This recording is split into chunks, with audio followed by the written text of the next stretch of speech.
everyone, I'm Catherine Bracy. I am the founder and CEO of the TechEquity Collaborative. Thanks for joining us today for what is going to be a really exciting conversation about the future of housing policy at the federal level. We're going to wait a couple of minutes to let the room fill up, so just sit tight and we will start in just a moment.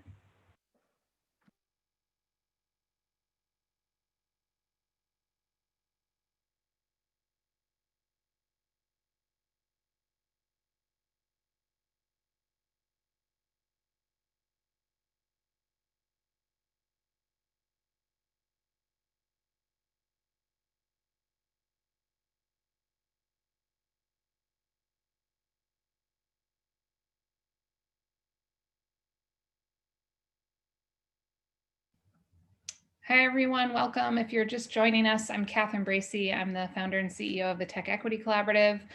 Thank you for joining us for this event today. We are just letting the room fill up and we will get started in just a minute or two.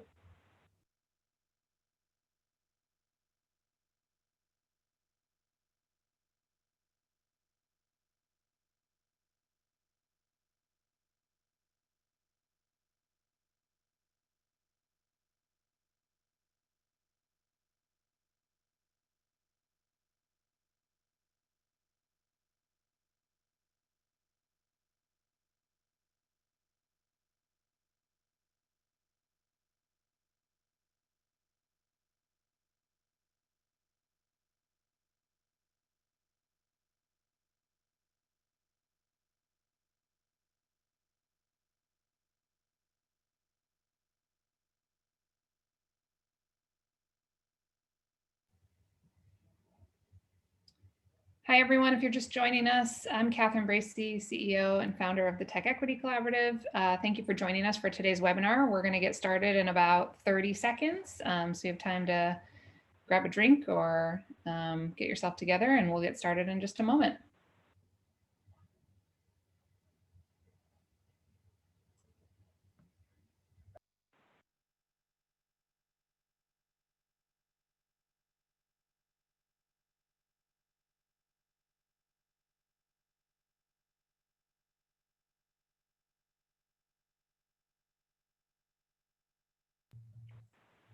Okay, we're gonna go ahead and get started. Again, I'm Catherine Bracy, founder and CEO of TechEquity Collaborative. Thank you so much for joining us for this important conversation about what the brand new Biden administration is going to do on housing policy.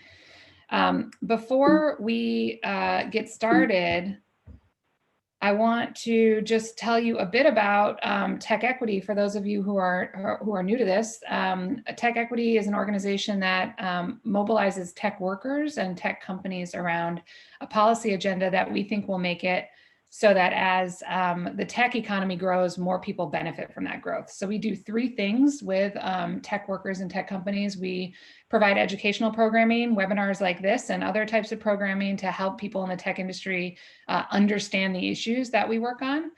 We do policy advocacy, so we actually run campaigns to get certain laws passed that we think advance that agenda. And we connect people who work in tech to the broader community. You will be unsurprised to hear about our issue areas. Clearly, one of them is housing. We think that's a major way that making affordable housing abundant is a way that more people can benefit from the booming tech economy. And also we focus on workforce and labor issues. If you work in tech, we really encourage you to join us, become a member of TechEquity. It's $10 a month or $100 a year. And your membership helps us do the work, supports programming like this, and also our policy advocacy agenda. So with that, I want to jump into today's panel and introduce you all to our wonderful panelists. We, of course, if you were like me, you spent most of yesterday watching or listening to the inauguration. It feels like we're really turning a page. And for those of us who are based in California, including us at TechEquity, it has felt like with the housing crisis that we've been living through for more than the last 4 years, but certainly over the last 4 years, that we've kind of been on our own, and that if we were going to get out of the housing crisis in California, it was going to be really the burden of state and local governments. Now we have a government in DC who is more aligned with the policy agenda that we advocate for on housing. And it feels like there may be more opportunities to look at how the federal government can impact the housing crisis, not just in California, but obviously across the country. So that's the conversation we want to have today with these great panelists. David Garcia from the Terner Center for Housing Innovation is going to give us a little overview, and then we're going to talk to two of our friends in DC who are really close to the national conversation about housing policy, Jenny Schuetz from the Brookings Institution, and Marion McFadden from Enterprise Community Partners. So with that, I am going to turn it over to David, who is going to give us a little bit of context about the housing crisis in California and the ways in which state and local government responses aren't enough to get us out of it. David. Awesome. Thank you very much, Catherine. Happy to be here. So I think it will come as no surprise to everyone who's tuning in today that California had a tremendous housing crisis even before COVID and the shelter-in-place orders were imposed, and we've only seen that crisis exacerbated over the last year. Before COVID, we know that over 3 million California households were considered rent burdened, which means that they were paying more than 30% of their income towards rent every month. And of those, about 1.7 million were actually paying more than half, or at least half, of their income towards rent. So those are considered severely rent-burdened households. And since the pandemic has taken hold, we actually estimate at the Terner Center that we have experienced about 1 million new renter households overall that have at least one worker in the house who has experienced a COVID-related job loss. So this is a staggering number and represents about 1 in 7 California renter households overall. And of that million renter household, you have about 500,000 of those households have children in them as well. So I think that it's a wide-ranging devastation from what we've seen so far. So if you go to the next slide, here's another way to look at the impacts of COVID on renter households. This is the share of renter households that are cost burdened, so paying more than 30% of their income towards rent, based on income band. So at the lowest end, you see the below 30% area median income. These are the low-wage workers. Before the pandemic, you can see that they were already rent burdened, as I noted earlier. What's actually new as a result of COVID is that more middle and higher income households are also becoming rent burdened. So your 50 to 80% of area median income folks and people making even higher than 80% of the median income are experiencing new rent burdens as a result of COVID. Another important thing to note that this is for California, right? Correct. So all of this is for California. One thing to note is that of the million renter households we observed that have at least one job loss related to COVID, 3/4 of those households have at least one person of color. So we see that this is a disproportionate impact, again, on lower income communities and communities of color. If you can go to the next slide. And here's another way to look at the data as well. This is a chart that shows you really the magnitude of income loss by income band. So you can see at the top the below 30% median income group, again, the poorest renter households. They have seen almost 2/3 of those households have lost about half of their income or more, which again is really devastating when you think about what it costs to rent an apartment or a home in California. As you go further up the income scale, that number decreases, but overall it's pretty staggering to see that about half of the renter population has lost about half of their income. It's pretty severe. And so what is the state of California doing about it? You know, as a state, California is really, has its hands tied. We can't print money, which is by and large what we would need to address these challenges. So if you can go to the next slide.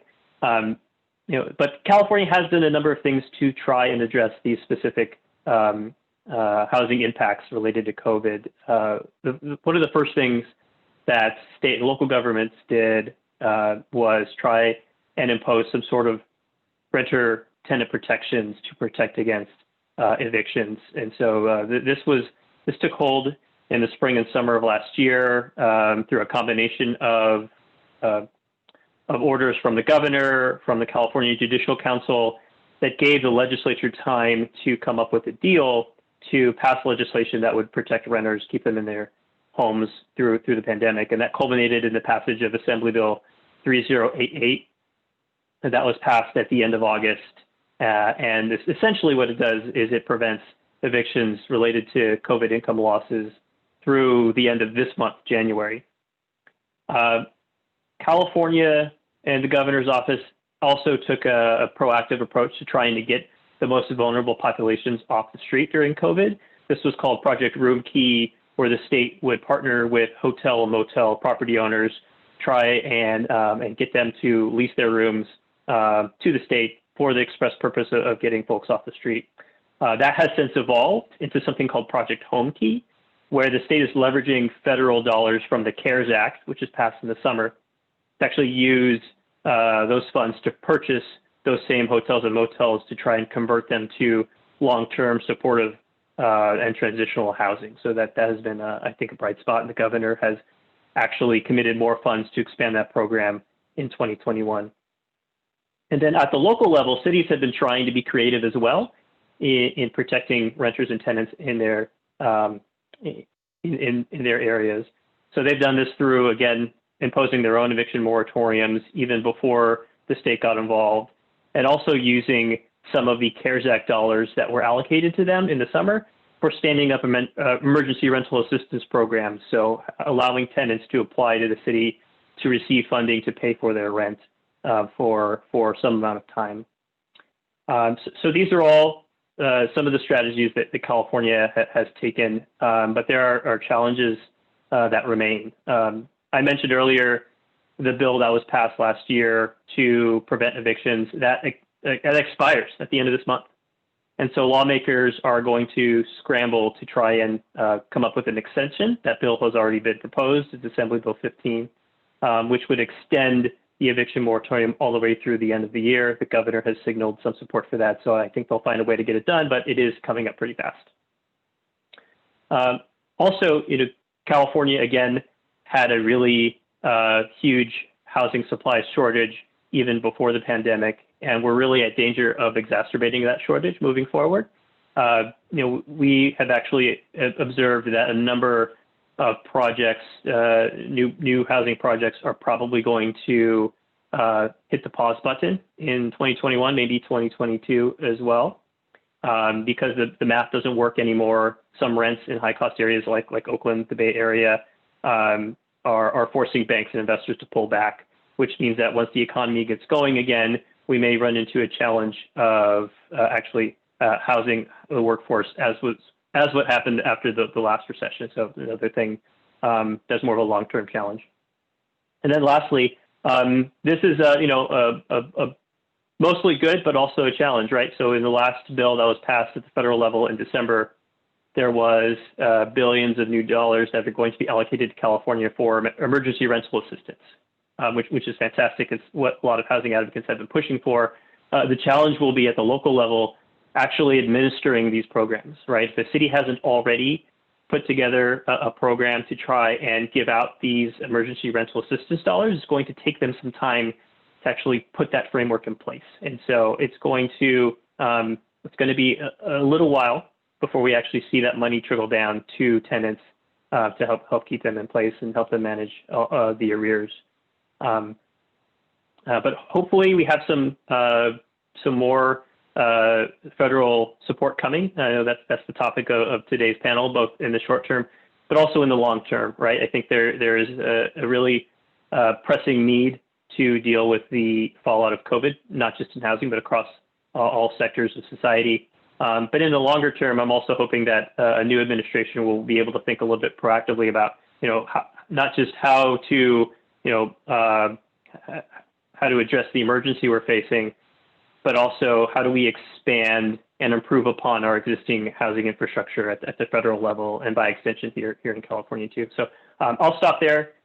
Really happy to be a part of this conversation. And yeah, thanks, Catherine.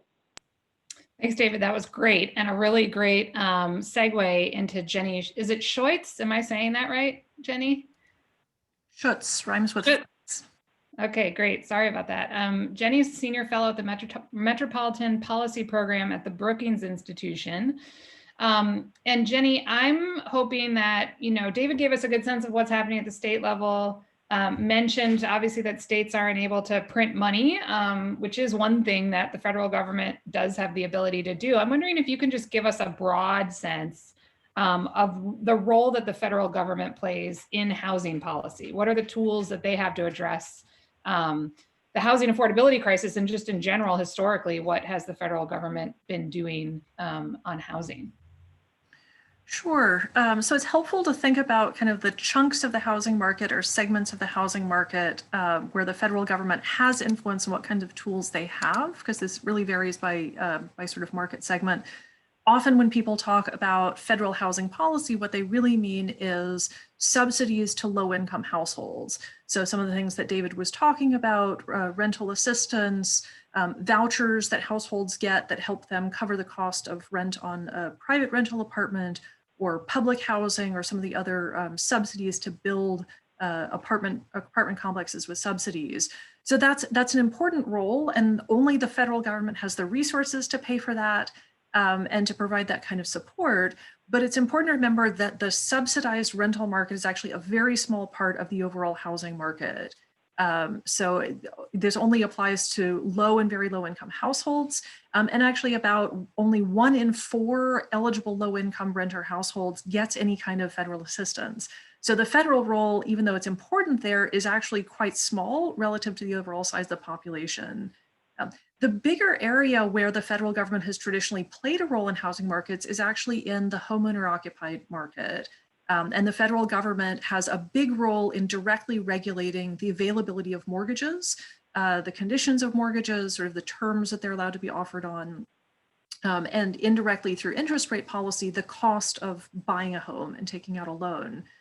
So the federal government-sponsored enterprises, Fannie Mae and Freddie Mac, provide a really large share of owner-occupied mortgages. There are some smaller shares provided through the Federal Housing Administration and the VA, but the federal government just has a lot more leverage on the owner-occupied market because of the mortgages, which really is a national market also. And you'll notice I've sort of talked about the low-end rental market and then the owner-occupied market. In between is the unsubsidized rental market. This is a really critical area because most low-income households and moderate income households are renters rather than owners. And most renters live in privately owned housing that doesn't receive a subsidy. This is the area, unfortunately, where the federal government has the fewest number of policy tools and levers, and that's become really apparent during the crisis. When people lose their jobs, if they live in, say, public housing or they have a voucher, the federal government can directly say to the landlord, don't evict them. If they live in subsidized housing, in theory, the payment from the government should step up to cover them. But if you live in an apartment owned by a private landlord and you lose your job and lose the ability to pay, the federal government doesn't normally have the ability to tell the landlord, I'm sorry, you're going to have to eat the rent, you can't evict the tenant. So landlord-tenant laws are regulated at the state level and they're enforced at the local level through county court systems. And what we've seen this year, or last year, was that the federal government sort of wanted to be able to tell private landlords to stop evicting tenants and had to figure out a way to get there legally. They wound up going through the CDC, which essentially said it's a public health hazard to evict people during a pandemic, and therefore landlords aren't allowed to do this. That's essentially unprecedented. We've never had that kind of federal intervention in private rental markets before. And it ran into some kinks in the implementation process because this is very new. So individual judges in county court systems had to figure out how to apply this and what the role was. The much more direct and useful thing would have been for the federal government just to send a lot of checks to renters so that they could continue paying their rent rather than try to do this with an eviction moratorium. But that costs money. And it turns out that although the federal government does have the ability to print unlimited amounts of money, Congress generally doesn't like to do that. And so the restriction, and we should say as a caveat, everything we're going to say today about the Biden administration, the Biden administration has some kinds of tools that it can use without the assistance of Congress, but almost anything that involves increasing the amount of money that's sent either to renters or to landlords or sent to local governments requires Congress to sign off on it. And that's going to continue to be a constraint and somewhat of an unknown. Yeah, we're going to get to that. One other aspect that it would be great for you to touch on, the role the federal government plays in general, not just in the last year or so, is in sort of funding affordable housing development or housing development in general. Can you talk about some of like the tax credits and whatnot and how the federal government plays a role in actually producing new units of housing? Yeah.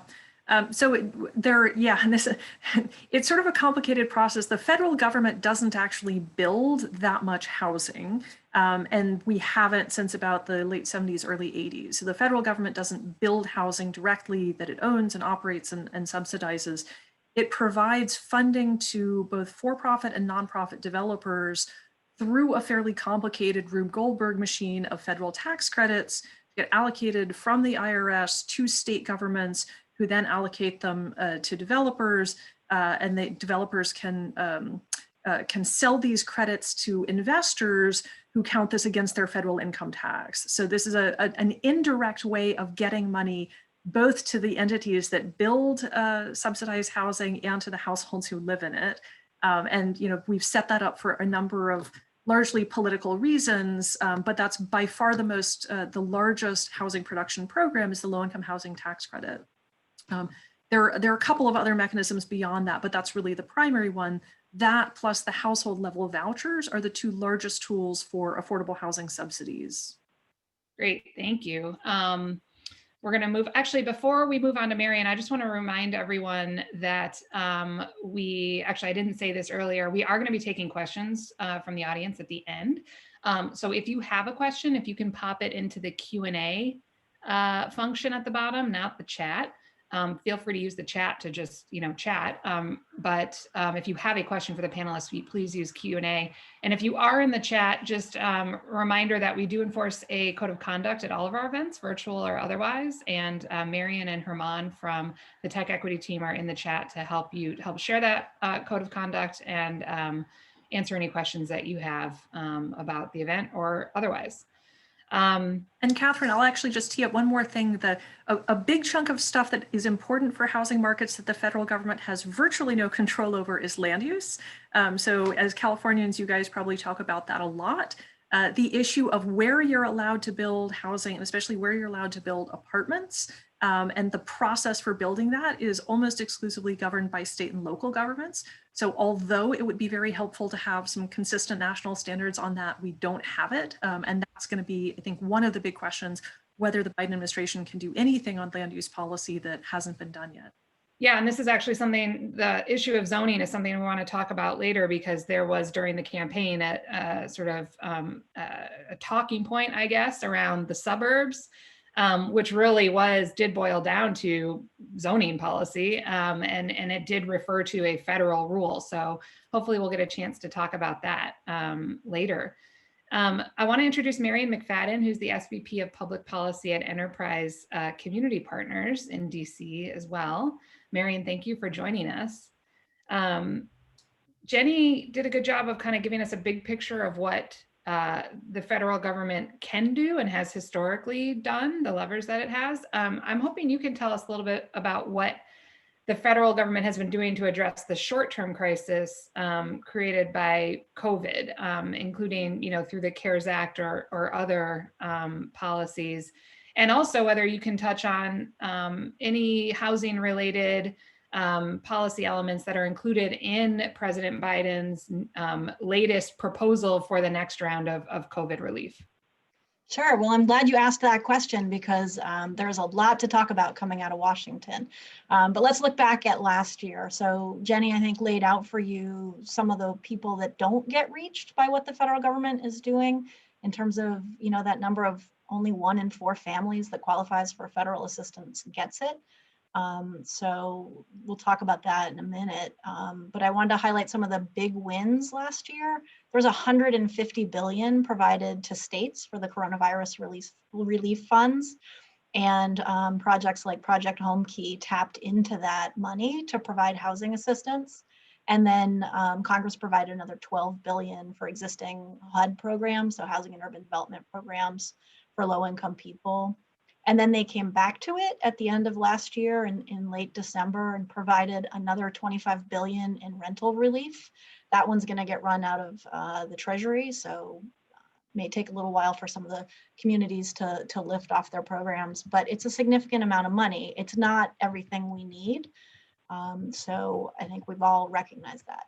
Also, last year through the end of this January, there's been a series of extensions of the moratoria on foreclosures and evictions that Jenny was mentioning. And yesterday, the president signed a new executive order that those should be continued through March. And he's actually got a plan that he released that really we should see that through September. So I think, you know, a long continuation of those moratoria is on the books. But in order for that to really work, there needs to be that rental assistance because, you know, landlords have their own bills to pay. And certainly we understand the power of the, you know, cancel the rent messaging that tenants have come forward with. The reality is you need to couple these moratoria with actual dollars to keep the lights on, literally. Otherwise, we may see affordable housing properties, you know, that get lost and sent for market rate sales. So in terms of the proposals, the president put out a rescue plan on COVID that would have a new $25 billion for additional rental assistance, with $5 billion dedicated specifically for ending homelessness, and then funding dedicated for community development financial institutions to work with communities. So really trying to go with mission-based lenders to help wrap around communities for their housing and for their other needs. Can I just ask on the rental assistance, how much of the debt, the back rent, would that, it was 25 billion in the December bill and the proposal is for another 25 billion. What is how much of the total debt would that cover? I think the question is, how long is this going to go on, right? So every time we try to come up with a number, it's like, well, but it's not foreseeable that this crisis is really going to end. As we think about the medical and the financial impacts, I think we're just going to have to keep coming back to it. You know, the numbers that are on the table already are not enough for what we know is the cost, the true cost nationwide. But these programs have been flexible in allowing the payment of back rent. Sometimes government programs can be really like nothing before the day you apply. But here there's been great flexibility and waivers so that by the time the money reaches an individual, they can pay what's owed in terms of their months of accrued rent. And then one more question on the last year before we talk about looking forward. Part of the original stimulus was a plus up of unemployment benefits. Do you have any sense of how far that plus up of unemployment actually went to helping people cover the rent in the last year or so? Jenny might be a better person to ask on that one. Yeah, I mean, they've done some surveys trying to ask people if you got unemployment insurance, what you used it for. And certainly for renters who lost their jobs, that was really important to be able to stay current. And in fact, we're sort of expecting to see higher rates of evictions in April and May right at the beginning that didn't seem to happen. And that was largely because people were getting checks.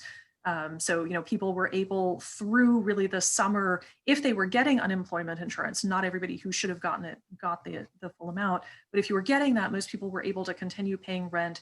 Some people were actually prepaying a couple of months of rent if they had extra income because this was above their standard pay rate. But then we've seen since the end of July, that rent defaults have been going up and people have been drawing down all of their savings.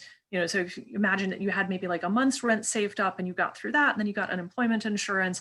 And when that was gone, you went through your rent, and then people start putting their rent on credit cards, you know, just defaulting entirely, cutting back on other consumption. You know, people aren't buying food because they're trying to pay the rent. So it's pretty clear that that helped people stay afloat, and that there are a lot of people who are really in very dire circumstances at this point. Yeah, and just one more thing. So one thing. Oh, sorry. Go ahead, David. I just to follow up, we did an analysis specific to California on how the expansion of unemployment benefits actually layered onto the cost of housing in different areas, and it really depends on where you're at. In some places, the full unemployment extensions are enough to cover your rent, but in a lot of high cost areas, they weren't, especially if you're not getting the full amount. And so it really depends on the geography you're in as well. Yeah, that's great. Marion, back to you. Sorry. It would be great to hear more about what is in the Biden proposal for the next COVID recovery bill around housing. So some of what I just touched on in terms of the additional 25 billion and 5 billion in additional rental assistance. I think we'll see more specifics about how he wants to apply that money. But also I'd love to talk about what's in his regular housing plan. Yeah, because I think that gives us some insight. Great transition. So, I mean, we've been focused really on the urgency of the moment we're in, but of course, this is in California, at least, we've been in a crisis for a long time, and COVID isn't going to change that. So I'm wondering if you can talk about not just, and this is actually for all of you, but I'll start with you, Marion, not just what Biden administration is proposing now, but like what was in his campaign platform, and what is he proposing to do in the longer term? Well, I would say as a housing organization, my colleagues and I, we were thrilled at the Democratic candidates' campaign platforms, and especially now President Biden's, because they were so comprehensive about housing needs. We've never seen anything like that, right? It's reflective of the housing crisis getting so bad that it's reached the national political level. We saw questions about housing in the debates raised by the moderators as well as by members of the audience. So things have changed. He put forward a plan that would invest a total of $640 billion in housing over the next 10 years. And he split that into the categories of increasing the supply and quality of housing while lowering the cost, ending discriminatory housing practices, providing financial assistance for families to buy or rent safe quality housing, and ending homelessness by ensuring housing as a right. The biggest single component of that is universal vouchers. So this problem of only 1 in 4 people who qualifies economically gets assistance would be wiped out by the provision of universal vouchers. So everyone who income qualifies doesn't have to pay more than roughly 30% of their income on rent. That would be the biggest game changer we've ever seen in this country on housing. There are things that will need to be done to make it easier for individuals to use vouchers and for agencies to administer them in order to really make this work, but that is the single most exciting component. We can get wonky into all the individual pieces. Some other parts that are really exciting are focusing on ensuring that as people come out of the criminal justice system, they go directly into housing and don't get lost.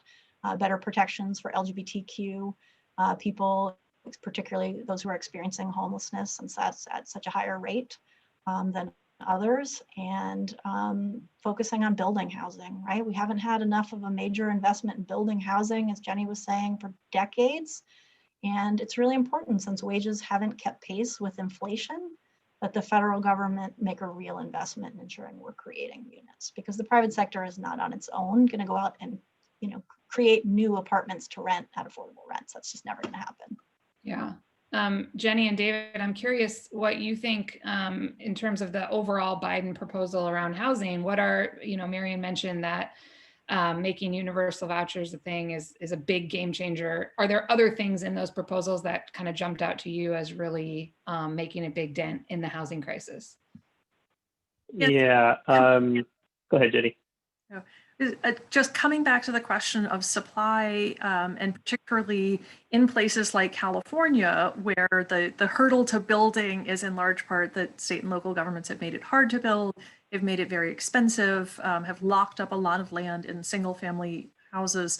The Biden campaign had an explicit discussion of that, tied in part to their larger climate and infrastructure goals, to push back on local governments that make it hard to build housing, particularly around transportation investments.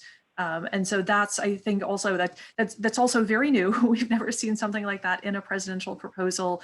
I think this is where we get into the territory of we're doing something very new.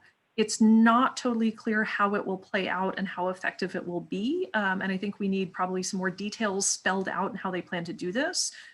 So for instance, you can say to a local government, if you're going to give the federal government gives a chunk of money to expand a light rail system, right? I lived in LA for 5 years. LA is still building subway systems. You can say, look, LA, we're not going to give you money to do this unless you upzone the area around all of the transit stations so that you can build, 10-story apartment buildings by right or something like that. But that only gets you so far because not that many places are building brand new subway and light rail systems. And by and large, those aren't the most exclusionary places. So one real question is whether the federal government has levers to push back on, say, the Palo Altos and the Athertons and the Rancho Palos Verdes to get them to change their zoning and to build more. I mean, if they built median income housing, that would actually be a giant win. But what kind of financial carrots and sticks does the federal government have to make them do that? And that's still, I think, an open question. Great, David? So I was going to say the exact same thing. But specific to California, right? Because we have zoning has been such a hot topic that it has been really difficult to pass any sort of sweeping reforms at the state level. And I agree with Jenny. I think it's really the devil's in the details, right? If we're just predicating existing funding, like from the Community Development Block Grant or home funds, maybe a lot of cities who are the most exclusive, who are the most opposed to new housing, maybe they let that go because they don't necessarily balancing the desire to keep their communities low density or affluent in their minds may outweigh the really meager amounts of money they get from the federal government through those programs. So unless there are some real surface transportation dollars for streets or some new pot of money that can be really enticing to some of these places, it's going to be hard to see exactly how that plays out. I think it's a great idea, and a lot of candidates proposed this, right? It wasn't just Biden. So, echoing what Marion said, it's really exciting to see, just the topic of zoning in all of these presidential platforms. You've never seen that before, and for housing nerds like me, it was really exciting to see. But I'm really curious to see how it actually plays out in practice because it's such a hyper local issue. One thing I'll also point out too is, the previous administration, did a lot of harm through executive orders. And so I think it's going to be, or rule changes. And so it's going to be really important for this administration to reinstate things like affirmatively furthering fair housing, other rules like that discriminated against certain communities and individuals. So that is something that can be done without legislation, and so hopefully can happen pretty quickly. Well, let's actually talk about that since you brought it up. But then I do want to get back to the question of what the political realities of getting this stuff actually the stuff that needs to go through Congress actually getting passed. So can one of you, I don't know who feels most comfortable doing this, but tell us what affirmatively furthering fair housing, they couldn't have come up with a bigger tongue twister for that one, what it is, why it became such a hot topic in the campaign, and then how the Biden administration may be able to affect change on it. I'll volunteer to go first since I worked at HUD for 15 years, so it kind of just got in my DNA, including as an Obama appointee for the last 2 years of the Obama administration. So there are a couple of different statutes that require that recipients of federal funding use those dollars in a way that affirmatively furthers fair housing. So not just don't segregate, but affirmatively work to use your dollars in a way that addresses the historic challenges of when discrimination was legal and in many cases encouraged by the federal government. However, that was never well implemented, right? Over the decades after passage, it was never really clear to communities exactly what they needed to do. So the Clinton administration really tried to put teeth in it, and it was too thorny and failed, and they didn't get it done. So the Obama administration then spent 6 years creating rules and tools for communities to use, but ultimately rolled them out too late. So when the Trump administration came in, they were able to claw back and say, nope, this is too burdensome, not necessary, pulled it back. So what's incumbent on the Biden administration to do now is to take the best of what the Obama administration created, listen to communities that have had the experience of trying to write plans and use the tools and the data, and to very quickly come back out with something so that they ensure that the money that the federal government is providing from the taxpayers to communities are being used to stop segregation, to address the challenges in communities. It's not an easy task, but it's one that Biden committed to. It came up on the campaign, and it has come up because when Ben Carson was running for president, it was the only thing he ever said about HUD, right? It was Washington bureaucrats shouldn't be deciding where people are living. And from that moment on, it took on this incredible political importance of, is the federal government going to tell your suburban community how it can and can't organize itself? Yeah, and that was the whole thing about suburban housewives and and during the campaign. Jenny or David, anything to add on that before we move on to Congress? I'll just note that this is going to be a hard one to solve. It's going to be a hard one both politically and then just technically to implement, to figure out how you actually do this. But I think it's going to be a really high priority for the administration. One of the executive orders that got signed yesterday created a new working group across all the federal agencies, particularly the statistical agencies, to assess how current funding and programs are affecting, are impacting racial segregation, racial equity, income equity, and across a couple of other lines. So this is clearly going to be a signature issue for the administration. And I think it's actually helpful that they're taking a couple of agencies. It's not just HUD, the agency that traditionally gives money to cities and to poor people and is sort of like the poverty agency is responsible for figuring this out, but all of the agencies need to figure out collectively what they are doing in their current programs that reinforce racial disparities across a range of outcomes, and then come up with a plan to fix this.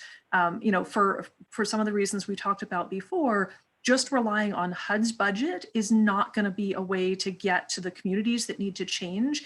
Even HUD plus DOT isn't going to get you the scope that you need, I think. But if there's a comprehensive, across the federal government in general, focus on how do we do this right, and not just how do we stop, segregating sort of new housing, but how do we deal with the existing patterns that have been built? Because the built environment takes a really long time to change. And so it's going to take some aggressive changes in new investment and rethinking existing investments to make a dent in this. So those are things that the administration itself can do just directly out of the executive branch. I love the sound of universal vouchers, but that is something that it sounds like Congress would have to approve. I'm wondering if you all can talk about, I don't know if this is you, Marion, or Jenny, what is the likelihood that we're going to see a lot of those big ticket items around housing make it through a pretty divided Congress? Well, I got to say, I spend a lot of time on the Hill. That's a big part of my day job, but I have no idea, because we've never seen the Democrats make housing a priority at the level that they already have. So I think it's a real test. If the Democrats hadn't pulled it out in Georgia and won the Senate, I would say totally dead on arrival, no chance at all with a Republican-controlled Senate to get to that place. We were planning a very different conversation before January 5th. Yeah. This question wasn't even on the agenda. Are they willing to print money because people essentially embrace the concept that housing is a human right? We'll test that theory. We'll see how that goes. Congress has been fairly responsive on COVID and understanding the need to make assistance available. And I think they appreciate housing more now than ever, but they have a short attention span too. So to make this kind of investment in vouchers would probably take 5 to 10 years at a minimum, because you just can't drop that many vouchers on communities and think they get absorbed. in general, is the voucher issue one that is likely to run down party lines? Like, is there any reason to think this might split the Democrats or the Republicans? Well, as I think Jenny was saying, right, how did we get the low-income housing tax credit? Congress really likes to rely on the private sector and to, say private capital will build this new housing. They don't like to print money necessarily for housing. So I think it's unlikely that the Republicans will champion this, but will you be able to pull off just enough to get votes on it? I certainly wouldn't rule it out, and I'm excited to find out and try. Yeah, I think it's going to depend in part on how they frame this. So at the moment, I think the easiest case to Congress to spend money is either this is sort of directly addressing COVID problems, or this is going to jumpstart the economy.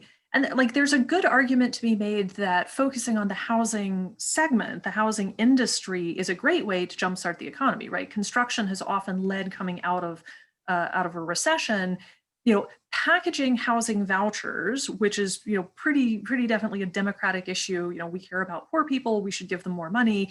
Packaging that with maybe some funds for private market construction, tying that maybe to a larger infrastructure package, tying that to some of the climate goals, you might be able to get a few more Republicans on board.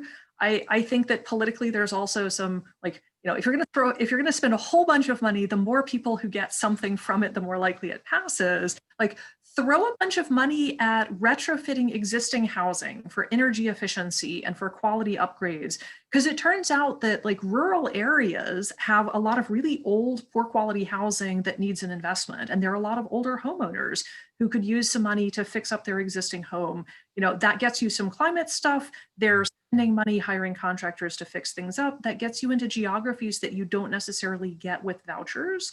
So I would say, like, you could craft something around rural housing quality that Joe Manchin and Susan Collins and Lisa Murkowski could get very excited about. Yeah. I can tell you guys are from DC. So we're going to move to audience Q&A. Welcome, Marion, back. I would love, one topic we did not talk about, which I was hoping to get to, was homeownership. We spent a lot of time talking about rental housing, but I know there were some specific policy proposals around homeownership that Biden included. So Marion, if there are any questions in the Q&A about homeownership, we'd love to surface those. Yeah, let me go through here. I think a lot of it is around rental housing and public housing.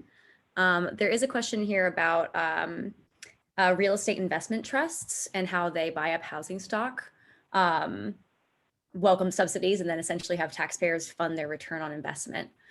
So if anyone can speak to that and the issues that arise from that and what we can do about it, that'd be great. Yeah, any thoughts on that? I think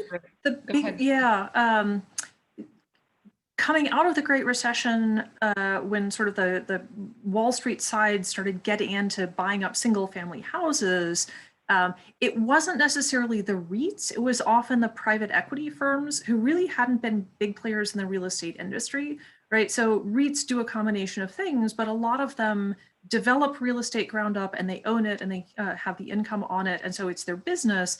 And many of the REITs, particularly the big apartment REITs, are actually quite good at the property management side, right? Because their business model is you have tenants and you operate a building and you get income for the long run. The issue with the private equity firms was that they were essentially buying stuff up, getting as much income as they could sort of upfront, and then potentially flipping them back to home ownership. And the private equity firms in some cases have been very bad landlords and have sort of not paid a lot of attention to the quality of the housing and not provided good services to the tenants. So I think it's important that we sort of keep the various Wall Street players who are involved in the housing industry separate. They're not all the same, and they have different financial incentives, some of which are, I think, more aligned with tenants than others. One thing I'll add to that is at the state level, Senator Nancy Skinner, who represents the East Bay, she actually had a bill last year, Senate Bill 1079, I think, which actually acts as somewhat of a first right of refusal for these properties that would come up at auction, right? They're foreclosed, they're being sold, which is where a lot of REITs or private equity groups would scoop up a lot of these homes, particularly in the aftermath of the Great Recession. So this bill would actually give dibs, so to speak, to nonprofits, community organizations first. So the challenge will be that these groups, they need funding and resources to buy and then manage these properties. So even if they have the opportunity to have the first bite at the apple, if they don't have funding, it will be difficult for them to compete, over the long term. Great, Marion Wellington. Marion. On having two Marions on the call. Well, I wanted to get into public housing. Obviously, it hasn't really been a huge venture in the last 4 years, but are there any changes and improvements to public housing opportunities? Also, looking at if rent subsidies will increase for mixed status renters, including immigrants. yeah, on public housing, I'm not sure if that's a Jenny question or a Marion question, but this is something that the federal government has been getting out of the business of for decades. Do you see anything in Biden's plans that signal that the federal government might be making more investments in, publicly managed housing? As I recall, the repeal of the Faircloth Amendment, which is the law that prohibits the building of new public housing, is included in the plan. Somebody check me if I'm wrong there. But certainly I think if it's not included in the plan, the team would be really open to it.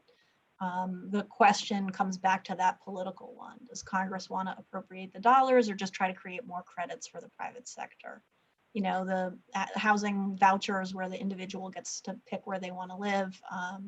That's an expensive model, but it's even more expensive if you're going to be building entire public housing units and keeping them in the, having the government responsible for tending them in perpetuity. There are lots of arguments in favor of that, but the federal government has, had to be very creative in creating solutions to allow public housing authorities to get access to the dollars to do needed upgrades and modernization, because the stock is so old and so bad. Getting access to those dollars tends to be the appropriations priority. Well, you actually mentioned something that I did want to touch on and want to make sure we cover before we end, which is the team. Can Jenny, maybe you talk about who is the Biden's nominee for HUD director, and what do you think that signals about his commitment to housing as a priority issue? Yeah, and I should say I don't know a whole lot about the nominee. So it's Marcia Fudge. She's a congressional representative from outside of Cleveland, and she's not somebody who had been sort of a big name on the housing field before. She was the mayor of her suburb outside of Cleveland, so she has local government experience. I think we'll know more when the team fleshes out. So we got some more ideas. Some of the political appointees who are not going to require Senate confirmation. It sort of suggests that fair housing is going to be a really big issue. I would imagine that Secretary Designate Fudge, if that's the right term, is likely to push on sort of a whole community development framework. So sort of not just specifically on the housing, but the role that HUD can play in supporting communities, supporting small businesses, providing good kind of community infrastructure and connectedness, which is a side of HUD that doesn't get maybe talked about as much, but is also really important. Yeah. Picking up on Marion's point about public housing, my strong suspicion is that there's going to be a continuation of what's called the Rental Assistance Demonstration Program, the RAD program, which allows housing authorities to rehab and redevelop existing housing. So sort of building new housing while letting the existing stuff fall apart isn't necessarily a net gain. And particularly for the housing authorities that have really high capital needs backlogs, that want to maintain, if they've got properties in locations that they want to keep housing.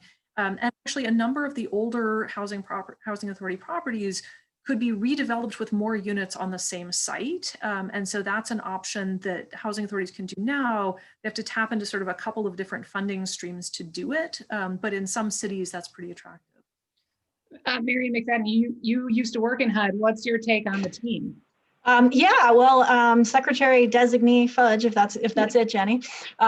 She was very involved in the home program, in working on ways to make the home program better, in asking her colleagues to support appropriations for HUD for housing programs. And when her district got money to deal with the foreclosure crisis. She was very active in overseeing HUD. So while I don't think she ever, set her career intentions on being the HUD secretary, and she actually literally said as much a couple of weeks ago, she has been a quiet champion for affordable housing this whole time. So I think she's got a lot to learn and she knows a lot coming in. And the team they put together that started yesterday afternoon is fantastic. And I would call out 2 people with deep knowledge of California. So Ben Winter went into the Policy Development and Research Department, and Sarah Brundage, who used to work in Enterprise's Northern California office to state and local policy, went in to do congressional relations. So you've got some good, strong knowledge of the California housing situation inside the building, which is helpful in translating that for the decision makers. Great. Marion Wellington, I think we have time for one more. Yeah. Okay, final question. What can everyday people do on housing advocacy and lobbying from the local to national level?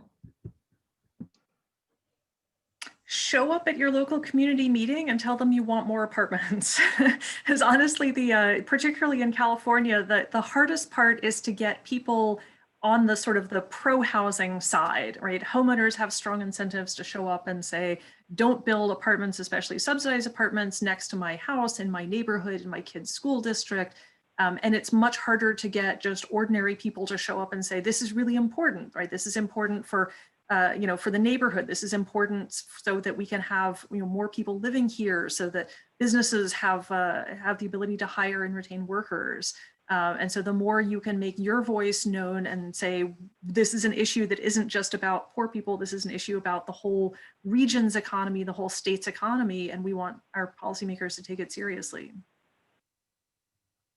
Marion. I'll add that real quick, I'll just add to Jenny's comment that housing is really a hyper-local issue. And so when you show up to a planning commission meeting or a city council meeting to support affordable housing or housing in general, that has a tremendous impact. And I will say that with the advent of the Zoom council meeting and the Zoom planning commission meeting, it does make it more accessible, where you don't have to travel down to City Hall or wherever to attend these meetings. And so that is hopefully something that will continue post-pandemic, is opening up this process so that the folks who have 9-to-5 jobs who are secure in their housing situations do not dominate these conversations, and that more folks who will actually benefit from an increase in housing supply can show up and make their voices heard too. But also you have assembly members, you have state senators, you have your representatives in Congress who need to hear about this too. So anyone who represents you has something to do with housing, whether at the local, state, or federal level. So just make your voice be heard wherever and wherever. I love to end on a call to action. So that's great. I think it is really important for us as we, many of us think of our position in the housing space as moving from being on the defense to being on the offense, at least at the federal level, to think about what are the ways in which we can make clear to our representatives up and down the chain that this is a priority issue for us, even if it's not in the context of a specific policy action in that moment. Making sure it stays on the top of the agenda is really important. So appreciate you, Jenny, Marion, and David, for joining us and sharing your knowledge with us. I'm really excited to see how all of these things play out. Maybe we'll do another version of this in a year or so to see what actually has been happening. For those of you on the call, we will be sending a follow-up email with the presentation. This has been recorded, so we'll be posting that as well so you can share with your colleagues. Again, if you work in tech and you want to support the work that TechEquity does, we really encourage you to become a member, make your voice heard on issues like housing through the work that we do. We really appreciate all of your support, and I want to give a quick plug for an event we're doing next week, which is basically this event again, but talking about workforce and labor issues instead of housing. So what will the Biden administration and a new Congress be doing on issues related to workforce and labor? So we hope you will join us Thursday, the 28th at noon. We'll include a link to register for that event in the follow-up email as well. Have a great rest of your Thursday, everybody.